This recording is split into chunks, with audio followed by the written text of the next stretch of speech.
Hi hello నమస్తే welcome to mister Rama.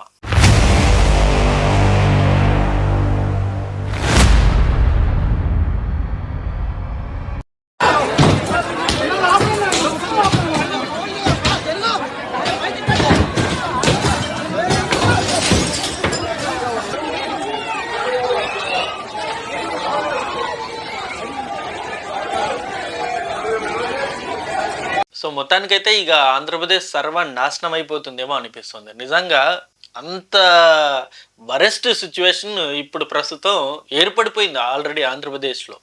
ఎందుకంటే గతంలో పట్టాభి గారు ఏదో అన్నారని చెప్పేసి జగన్ గారిని ఒక మాట అన్నాడు, బోస్డీకే అన్నాడు అని చెప్పేసి టీడీపీ ఆఫీస్ మీద అసలు మొత్తం వైసీపీ క్యాడర్ మొత్తం వెళ్ళి అసలు మొత్తం టీడీపీ ఆఫీస్ని ధ్వంసం చేసింది. సో ఇప్పుడు నిన్న మొన్న మనం చూసుకున్నట్టయితే అంబటి రాంబాబు గారు చంద్రబాబు నాయుడు గారిని లకారంతో సంబోధించి మాట్లాడారని చెప్పేసి ఇప్పుడు టీడీపీ ఎంటైర్ క్యాడర్ మొత్తం అంబటి రాంబాబు గారి ఇంటిని తగలబెట్టేశారు. అదొకటే కాదు, జోగి రమేష్ నారా లోకేష్ని అనుచిత వ్యాఖ్యలు చేశారు, నారా లోకేష్ మీద నోటికొచ్చినట్లు మాట్లాడారని చెప్పేసి ఆయన ఇంటి మీదకి పెట్రోల్ బాంబుతో దాడి చేశారు. సో నెక్స్ట్ ఏం జరుగుతుంది చెప్పండి. ఇప్పుడు గతంలో వైసీపీ పార్టీ అధికారంలో ఉంది కాబట్టి వాళ్ళు టీడీపీ ఆఫీస్ మీద దాడి చేశారు. మళ్ళీ వీళ్ళు అధికారంలో వచ్చారు, వీళ్ళు ఇప్పుడు ఈ వైసీపీ వాళ్ళ ఇళ్ళ మీద దాడులు చేశారు, జరిగాయి. నెక్స్ట్ మళ్ళీ వైసీపీ అధికారంలో వస్తే మళ్ళీ సేమ్ రిపీట్, మళ్ళీ టీడీపీ ఆఫీసుల మీదలో టీడీపీ వాళ్ళ ఇళ్ళ మీదనో మళ్ళీ దాడి.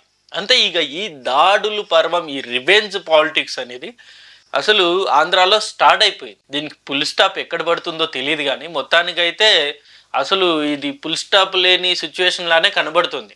ఎందుకంటే ముందుగానే చెప్తున్నారు వైసీపీ వాళ్ళు, ఈ 2029లో జగన్ గారు వస్తే రపా రపా అని చెప్పేసి.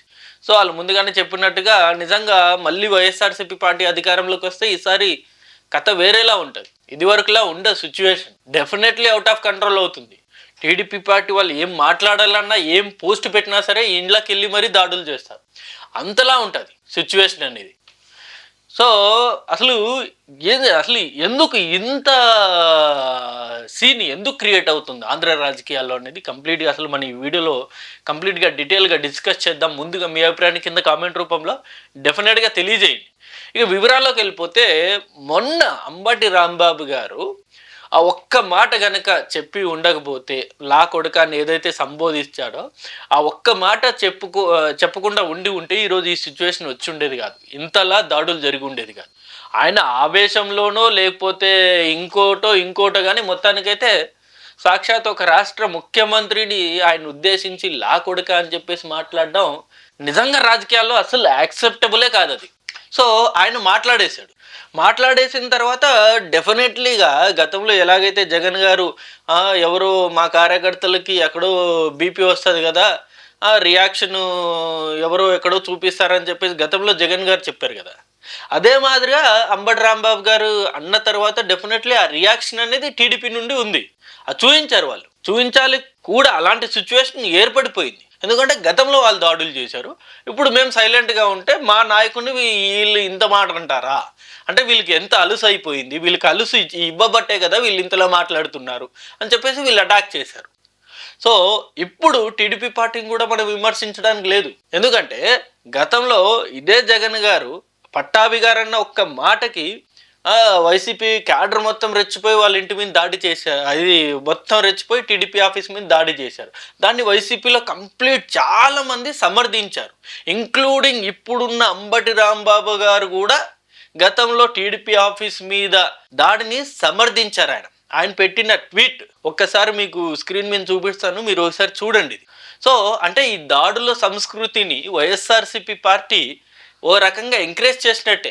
గతంలోనే కనుక టీడీపీ ఆఫీస్ మీద దాడి జరిగినప్పుడు ఇది తప్పు అని చెప్పేసి ఆ రోజే అణచివేసి ఉంటే డెఫినెట్గా ఈ సిచ్యువేషన్ ఇక్కడ దాకా వచ్చి ఉండేది కాదు. అంతెందుకు 14 నుండి 19 వరకు టీడీపీ పార్టీ అధికారంలో ఉంది కదా, ఎక్కడే కానీ ఇలాంటి దాడులు అనేవి చూసారా? చంద్రబాబు నాయుడుని విమర్శలు చేసినా, లోకేష్ గారిని విమర్శలు చేసినా, పవన్ కళ్యాణ్ గారిని విమర్శలు చేసినా, ఎవరిని విమర్శలు చేసినా ఇలాంటి దాడుల్ని ఎక్కడే కానీ మనం చూసామా? లేదు కదా. మరి ఇప్పుడు 19-24లో ఈ సంస్కృతిని ఎందుకండి ఎంకరేజ్ చేసినట్టు చేశారు మీరు? ఇది ఓ రకంగా వైఎస్ఆర్సీపీ పార్టీ వైఎస్ జగన్ గారి తప్పే అనిపిస్తుంది కదా. 100% ఆ రోజు టీడీపీ ఆఫీస్ మీద దాడి చేసింది తప్పు, మీరు ఇలా చేయకూడదు అని చెప్పేసి ఆ రోజు గనక మనం లీగల్గా వెళ్దాము, మనము లీగల్గా యాక్షన్ తీసుకుందామని చెప్పేసి లీగల్గా వెళ్ళి ఉంటే ఈరోజు ఈ సిచ్యువేషన్ వచ్చి ఉండేది కాదు. ఆ రోజు ఇంకా ఎంకరేజ్ చేసేలా మాట్లాడి ఇవాళ అన్యాయంగా అరెస్ట్ చేశారు, అసలు దౌర్జన్యాలు చేస్తున్నారు, జంగిల్ రాజ్ రాజకీయ ఇది పరిపాలన అయిపోయింది, ఇలాంటి మాటలు అనేవి ఇప్పుడు సోషల్ మీడియాలో కంప్లీట్ రివర్స్ అయిపోయింది. ఇప్పుడు ఏం చేసినా గతంలో జగన్ గారి మాట్లాడిన మాటలు ఆ వీడియో క్లిప్స్ సోషల్ మీడియాలో వైరల్ చేస్తున్నారు. ఇది గతంలో మీరే చెప్పారు కదా, ఎవరో ఎక్కడో ఎవరికో బీపీ వచ్చి రియాక్షన్ చూపించారని, ఇప్పుడు మాకు కూడా బీపీ వచ్చి మేము రియాక్షన్ చూపించామని చెప్పేసి జగన్ గారి మాట్లాడిన మాటల్ని ఇప్పుడు మళ్ళీ ప్లే చేస్తున్నారు. గతంలో అంబటి రాంబాబు గారు ఆ దాడిని సమర్థించిన ట్వీట్నే మళ్ళీ రీపోస్టింగ్ కొడుతున్నారు. సో నేనేమంటానంటే ఈ దాడి సంస్కృతి అనేది నిజంగా వరెస్ట్ సినారియో ఆంధ్ర రాజకీయాల్లో. ఎక్కడే కానీ ఇంత వరెస్ట్ సినారియో అనేది మనం చూడము వేరే రాష్ట్రాల్లో. మామూలు మాటల యుద్ధాలు ఉంటాయి, లేకపోతే నిరసనలు ఉంటాయి, ఇంకోటి ఉంటాయి. కానీ మరీ ఇండ్లకి వెళ్ళిపోయి మొత్తం కార్ ధ్వంసం చేయడం, ఇళ్ళని తగలబెట్టడం, లేకపోతే పెట్రోల్ బాంబు తోటి జోగి రమేష్ ఇంటి మీద దాడి చేయడం, ఇలాంటి సంస్కృతి అనేది నిజంగా చాలా ప్రమాదకరంగా మారే అవకాశం ఉంది డెఫినెట్లీ భవిష్యత్తులో. ఇప్పుడు ఏముంది 2029లో ఒకవేళ జగన్ గారు వచ్చారనుకోండి, దీనికి 2 3 కాదు 5 చేస్తారు వాళ్ళు డెఫినెట్లీగా. ఎందుకంటే వాళ్ళు ముందే చెప్తున్నారుగా 2029లో జగన్ వస్తే రప్ప రప్ప రప్ప అని. అంటే వాళ్ళకి ఆల్రెడీ మైండ్లో అది ఇన్బిల్ట్గా ఫిక్స్ అయిపోయింది వాళ్ళకి. 2029లో 84 మ్యాజిక్ ఫిగర్ దాటంగానే కథ వేరేలా ఉంటుందని చెప్పేసి ఇప్పటికి కూడా వైఎస్ఆర్సీపీ కార్యకర్త నాయకులందరూ వెయిట్ చేస్తున్నారు ఈగర్గా. ఎప్పుడెప్పుడు 29 ఎలక్షన్స్ వస్తాయా, ఎప్పుడెప్పుడు మ్యాజిక్ ఫిగర్ దాటుదామా, అప్పుడు అందరి సంగతి తేలుద్దామని చెప్పేసి వాళ్ళు ఈగర్గా వెయిట్ చేస్తున్నారు. అంతలా అందరిలో కసి పెరిగింది. సో ఈ సంస్కృతి అనేది డెఫినెట్గా ఎక్కడో ఒక దగ్గర ఎండ్ అవ్వాలి, ఖచ్చితంగా ఎండ్ అవ్వాలి. ఎందుకంటే వీళ్ళు దాడులు చేశారని వాళ్ళు దాడులు చేశారని వీళ్ళు. ఇలాగే పోతే ఇంకా ఆంధ్ర ఎప్పుడండి డెవలప్ అయ్యేది? ఇంకెప్పుడు ఆంధ్ర ప్రజలు అసలు ముందుకెళ్ళేది?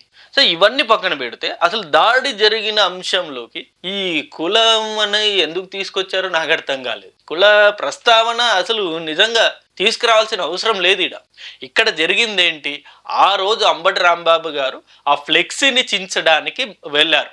ఏదైతే గుంటూరులో టీడీపీ లడ్డుకు సంబంధించి ఫ్లెక్స్ పెట్టారో దాన్ని తొలగించడానికి ఆ రోజు బయలుదేరుతున్న క్రమంలో సో వీళ్ళు అడ్డుకున్నారు. ఆ అడ్డుకున్న తరుణంలో ఆయన ఆవేశపడి చంద్రబాబు నాయుడు గారిని అనరాని మాటలు అనేసాడు ఆయన.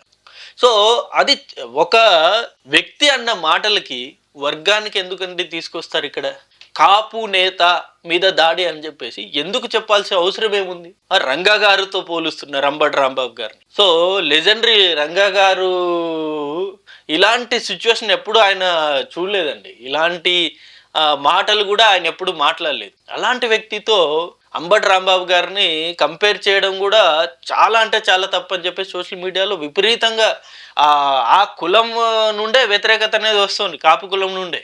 ఎందుకంటే ఇక్కడ మాట్లాడింది అంబటి రాంబాబు. ఆయనేమి జస్ట్ ఏదో నార్మల్ మాట అనలేదు. ఒక ఏదో చంద్రబాబు నాయుడు ముసలి వ్యక్తనో ఇంకోటి కామెంట్స్, ఇలాంటి కామెంట్స్ చేయలేదు. ఇలాంటి యాక్సెప్టబుల్ కామెంట్స్ చేయలేదు ఆయన. ఏకంగా లా కొడక అని చెప్పేసి సంబోధించాడు ఆయన. దానికి మించిన బూతు పదం తెలుగులో ఏది ఉండదు, అంత వరెస్ట్ తిట్టది. సో ఆయన తిట్టిన దానికి ఇక్కడ కాపు కులానికి ఏంటండి సంబంధం? ఆయన తిట్టాడు, దాడులు చేశారు, అరెస్ట్ చేశారు. ఇది ప్యారలల్గా జరిగింది.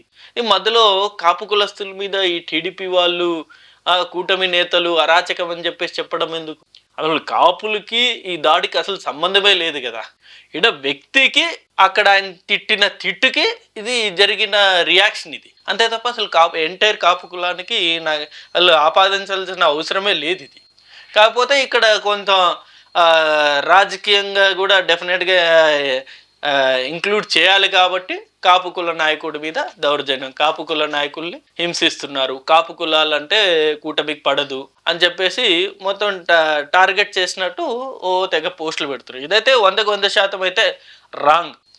సో ఇప్పటికైనా సరే నేనేమంటానంటే విమర్శలు చేయండి. ఇప్పుడు రాజకీయాల్లో డెఫినెట్గా విమర్శలు చేస్తేనే భవిష్యత్ అనేది ఉంటుంది. డెఫినెట్గా ప్రతిపక్ష పార్టీ అధికార పక్ష పార్టీని ఇరుకుని పెట్టాలి, అలానే ఉండాలి రాజకీయాలు కూడా. అంతే తప్ప వ్యక్తిగతంగా దూషించి వ్యక్తిగతంగా మాట్లాడడం అసలు 100% అసలు యాక్సెప్టబుల్లే కాదది. ఇదే మాట అంబటి రాంబాబు గారు చెప్పిన మాట నిజంగా జగన్ గారు ముఖ్యమంత్రిగా ఉండి ఇంకేదైనా టీడీపీ నాయకుడు ఆ మాట చెప్పి ఉంటే నిజంగా ఇలాగే కామ్గా ఉండేవారా? అసలు దాడి చేయడం ఏంటి, ఇంకా సీరియస్ సిచ్యువేషన్ జరుగుండేది. లా కొడక అని చెప్పేసి జగన్ గారిని కనుక సంబోధించుంటే ఏ ఒక్క టీడీపీ నాయకుడైనా సరే ఈ పార్టీకి వేరేలా ఉండే సిచ్యువేషన్. సో అలాంటి సిచ్యువేషన్ అసలు క్రియేట్ చేయకూడదు, అది నేను అంటుంది. ఎవరిని తిట్టినా డెఫినెట్గా దాని రియాక్షన్ అనేది వేరేలా ఉంటుంది. అంత పెద్ద మాట అన్న తర్వాత డెఫినెట్లీ రియాక్ట్ అవుతారు. సో ఇంకొకటి, ఇప్పుడు బైరెడ్డి సిద్ధార్థ రెడ్డి లాంటి వ్యక్తి కూడా ఇప్పుడు బయటకు వచ్చేసి మళ్ళీ 2029లో అధికారంలో వచ్చిన తర్వాత సీన్ వేరే ఉంటుంది, అసలు కొట్టిన దగ్గర మేమే ఉంటాం, మీరు దారి పొడుగునా మేమే ఉంటాం, హాస్పిటల్లో మేమే ఉంటాం, మీకు ఆఖరి కళ్ళలో కూడా మేమే వస్తాం, మీరేం చేస్తారు అప్పుడు అని చెప్పేసి అలాంటి ఓపెన్ స్టేట్మెంట్ ఇస్తున్నాడు. అంటే 2029లో ఎలా ఉండబోతుందో సినారియో అని చెప్పేసి ఆయన చెప్తూ ఉన్నాడు ముందుగానే. సో ఈ సిచ్యువేషన్ అనేది డెఫినెట్గా ఎందుకో అవుట్ ఆఫ్ కంట్రోల్ అయిపోతుంది. బట్ ఇక్కడ ఏంటంటే ఇప్పుడు కనుక అంటే అంబటి రాంబాబు గారు లేకపోతే జోగి రమేష్ గారు వీళ్ళు మాట్లాడిన తర్వాత కూడా టీడీపీ క్యాడర్ రియాక్ట్ అవ్వకపోతే ఇంకా అలుసుగా తీసుకొని ఇంకా చంద్రబాబు నాయుడు గారు లోకేష్ గారు అనరాని మాటలు అంటారని చెప్పేసి ఆ ఒక్క రియాక్షన్ తోటి వచ్చిన జరిగిన పరిణామాలు ఇవన్నీ. అలాంటి మాట అనేది డెఫినెట్గా అనకూడదు, ఆయన అనేసాడు, దానికి జరిగిన రియాక్షన్ ఇది. సో ఇప్పుడు ఇక వైసీపీ వాళ్ళు కూడా ప్రతి ఒక్కరు పోస్టులు పెడుతూ ఇక దీన్ని మామూలుగా ఉండదు, 2029లో కథ వేరేలా ఉంటుంది అన్నట్టు రకరకాల పోస్టులు అనే పెడుతున్నారు. సో ఇది అంతం లేని అంశం ఇది. ముద్రగడ్డ పద్మనాభం అయితే ఆయన ముందుకొచ్చి ఆయన కూడా అంటారు, ఇది ఎమర్జెన్సీ తీసుకొచ్చేయండి, మీరు ప్రధానమంత్రితో మాట్లాడి ఎమర్జెన్సీ తీసుకొస్తే ఇంకా మీరు ఎల్లకాలం మీరే పరిపాలన చేయొచ్చు కదా అని చెప్పేసి. ముద్రగడ్డ పద్మనాభం గారికి నేను రిక్వెస్ట్ చేస్తున్నాను ఏంటంటే, ఇటు జరిగిన సిచ్యువేషన్ ఒకసారి మీరు అనలైజ్ చేయండి. ఆ రోజు అంబటి రాంబాబు గారు ఆ మాట అనకుండా ఉంటే ఈరోజు ఈ సిచ్యువేషన్ ఎందుకు వచ్చి ఉండేది, ఎందుకు వస్తుంది చెప్పండి? ఒక వ్యక్తి ఆవేశంలో అన్న మాటలకే కదా ఈ సిచ్యువేషన్స్ అన్నీ జరుగుతున్నాయి. దానికి చంద్రబాబు నాయుడు ఎమర్జెన్సీ తీసుకురావాలి, ఇలాంటి మాటలు ఎందుకండి? ఇంకా స్టిల్ ఎందుకని సమర్థిస్తున్నారు ఆ మాటల్ని? డెఫినెట్లీ ఆ మాటల్ని ఖండించాల్సింది మీలాంటి నాయకుల్ని ఇంకా సమర్థిస్తే ఏమని చెప్పాలండి? చాలా రాంగ్ అది ఇది. అంటే ఈ దాడుల పర్వం అనేది రైట్ నేను అనట్లే, అసలు ఈ దాడులే వరెస్ట్ అంటున్నాను నేను. అసలు దాడులు చేయాల్సిన సంస్కృతి అసలు మన రాజకీయాల నుండి కంప్లీట్ దూరం అయిపోవాలి. ఏదున్నా లీగల్గా చూసుకోండి, లీగల్గా చూసుకుంటే వాడు కోర్టుకి వెళ్తాడా, బెయిల్ మీద వస్తాడా, అవన్నీ కోర్టులో తేలిపోద్ది కదా, వాడు నిజంగా తప్పు చేశాడా చేయలేదా ఇలాంటివన్నీ కూడా కోర్టు డిసైడ్ చేస్తుంది. అంతే తప్ప డైరెక్ట్ అటాక్ చేయడము, ఫ్యామిలీస్ని భయభ్రాంతులు గురి చేయడము, ఇలాంటి సిచ్యువేషన్ నిజంగా ఎవరికే కానీ మంచిది కాదు. ఏందో అసలు ఆంధ్ర రాష్ట్రం ఎటుపోతుందో ఏమో అర్థం కాని పరిస్థితి. చూద్దాం మరి ఎలాంటి వార్తలు మనం వినాల్సి వస్తుందో మనకు ఫ్యూచర్లో అయితే తెలుస్తుంది. ఇది ఈ వీడియో అండ్ ఈ అంశం మీద మీ అభిప్రాయాన్ని కూడా డెఫినెట్గా కింద కామెంట్ రూపంలో తెలియజేయండి. Thank you for watching this video. Thank you.